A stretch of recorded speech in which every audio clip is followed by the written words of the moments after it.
Halo semua, selamat datang kembali di Kabar Finansial. Pada video kali ini, saya akan membahas tentang dana darurat, yaitu sejumlah uang yang sengaja dicadangkan oleh pemiliknya untuk keperluan yang tidak terduga dan tidak diharapkan kehadirannya, seperti anggota keluarga yang sakit, gadget yang tiba-tiba rusak, terkena PHK, dan lain sebagainya. Kejadian semacam ini tentu sangat tidak diharapkan oleh siapapun. Meski demikian, kejadian semacam ini pasti menimpa siapa saja. Ia terjadi dengan tiba-tiba dan menuntut untuk diselesaikan dengan segera. Dalam kondisi ini, jika kamu tidak mempunyai cukup uang untuk menanganinya, maka kamu akan panik dan pada gilirannya, kamu harus berhutang kemana-mana. Bahkan, jika harus mengajukan pinjaman dengan bunga yang sangat tinggi. Oleh sebab itu, agar kepanikan semacam ini tidak terjadi, penting buat kamu untuk menyiapkan dana darurat. Dana darurat sangat diperlukan untuk biaya kesehatan, sebab kesehatan adalah sesuatu yang sifatnya sangat tidak pasti. Meskipun kamu sudah memiliki asuransi kesehatan, mungkin saja ada tagihan medis yang tidak tertutupi oleh asuransi.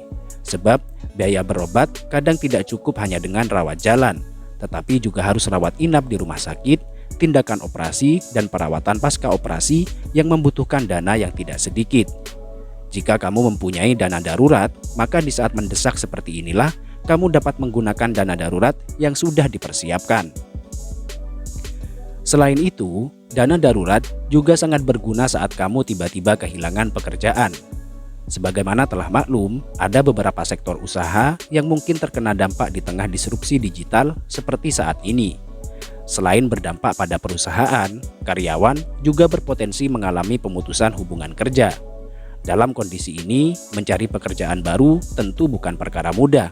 Karena selain harus mempertimbangkan gaji yang sesuai, kamu juga harus mempertimbangkan suasana kerja yang nyaman yang belum tentu dimiliki setiap perusahaan. Sementara kamu masih dalam proses mencari kerja, kamu juga tidak pernah tahu sampai berapa lama akan menganggur. Dan jika dalam kondisi ini kamu tidak memiliki dana darurat, tentu kamu akan panik dan harus mencari hutangan kemana-mana. Syukur-syukur jika kamu memiliki aset berharga yang bisa kamu jual untuk memenuhi kebutuhan. Jadi, adanya dana darurat sangatlah penting bagi kamu. Dana darurat juga biasa disebut sebagai dana penyelamat, mengingat perannya yang sangat krusial di waktu yang sangat genting. Karena itu, dana darurat ini harus terpenuhi terlebih dahulu sebelum kita mengisi pos tabungan masa depan dan investasi.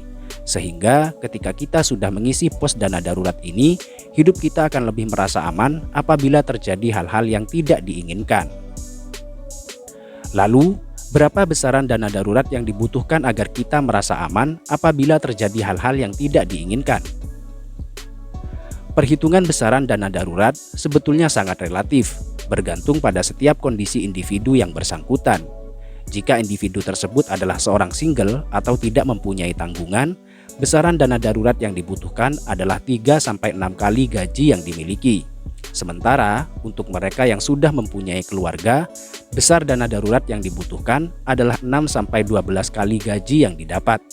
Contohnya, jika gaji yang didapat adalah 5 juta rupiah, maka dana darurat yang wajib dimiliki oleh mereka yang single adalah 15-30 juta rupiah.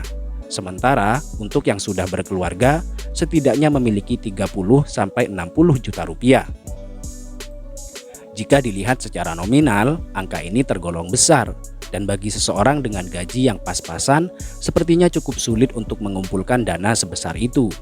Karena itu, diperlukan sejumlah strategi dalam mengumpulkan dana darurat. Berikut langkah-langkahnya. Pertama, mulailah menghitung rata-rata pengeluaran bulanan untuk mendapatkan jumlah dana darurat yang tepat. Kedua, alokasikan sejumlah dana tetap dari penghasilan. Misalnya 10% sampai 20% dari gaji bulanan selama 10 bulan ke depan. Ketiga, lakukan penghematan dengan memangkas pengeluaran untuk hal-hal yang tidak diperlukan. Dan keempat, harus ada komitmen yang kuat untuk menggunakan dana yang terkumpul tersebut hanya untuk keperluan yang bersifat darurat. Nah, itulah penjelasan mengenai pengertian, manfaat, serta langkah-langkah untuk mengumpulkan dana darurat. Itu saja untuk hari ini, semoga bermanfaat dan sampai berjumpa di video berikutnya.